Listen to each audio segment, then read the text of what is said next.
Kailangan po bang magpasa ng Form 1905 if magpapasa naman ng Form 1901 for registration sa new RDO? Ano po ba yung BIR Form 1905? Yan po yung BIR Application for Information Update, kagaya nung pag-transfer ng RDO. Itong BIR Form 1901, yan naman po yung application for registration. Ginagamit po yan ng mga individual kagaya ng freelancer. And then yung RDO, yan naman po yung Revenue District Office, kung saan po yung gagamitin nating business address. Usually for freelancer, yung residence po natin, may naka-assign po na BIR RDO doon.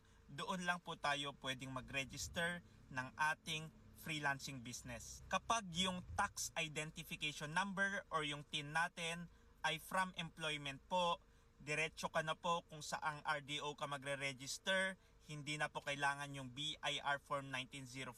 Again, applicable lang po ito pag from employment yung TIN.